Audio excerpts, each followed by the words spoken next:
wanting to emphasize playing up tempo. Yeah. You know, the roster being athletic and playing fast. How much does that maybe appeal to you or match with what you want? No, I like it a lot because, you know, if you get stopped, you're able to run and get on that transition break. So I feel like my old school where I came from, we played a lot like that. We were able to get stops and we were able to run. So I like playing a system like that, you know, priding ourselves on defense, then offense is going to come.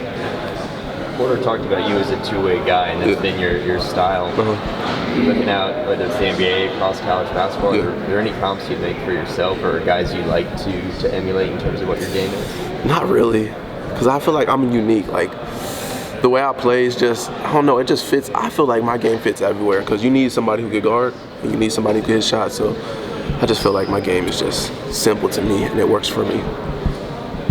Porter said you kind of remind him of Lucas Williamson, who he coached at Loyola. Have you watched any of his film, or like, are you familiar at all with him? No. I wasn't even, you know, that was me. I wasn't even familiar with Klay Custer. That man's player.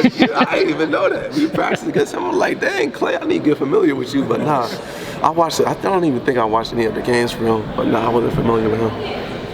How much of an asset is it to have a guy like Leighton who's been a part of Porter's system before, obviously knows what he's doing, been around the block? I mean, yeah, it's good. He gives you little nuggets. He knows what coach is looking for because he obviously played for him. He was successful under him, and now he's an assistant coach. So it's good to have guys like that.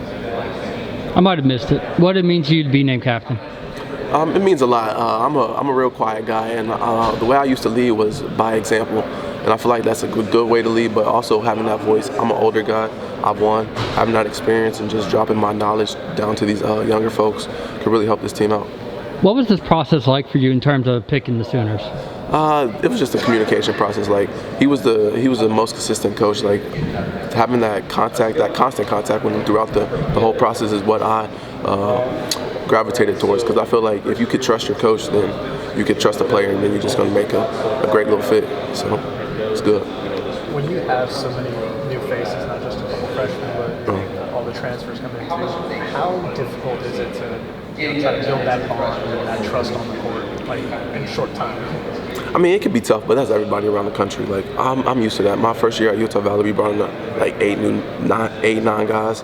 So you know, just going to war in practice and then going to war in the scrimmages, that's what really brings us together. And then obviously off the court, we do little team activities, hang out with each other, play the game, things like that. So, I mean, it's tough. Everybody's going to do it, but it's just about the team that comes together the quickest.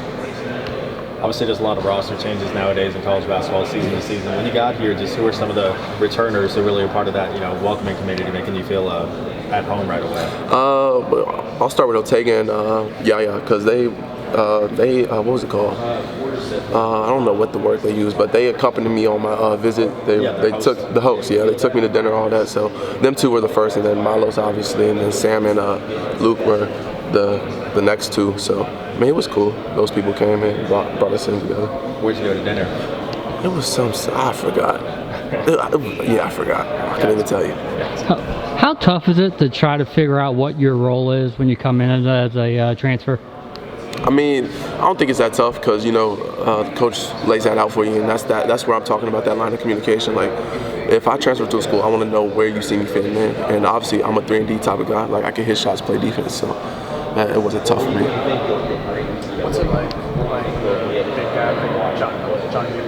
Yeah, he's Porter talked about, you know, how he has a big base, and it's real difficult for defenders to switch on the ball screen with him. Yeah, no, trying to get through screens on him on defense is tough. He's a big body down there. You throw it to him, he's going to score.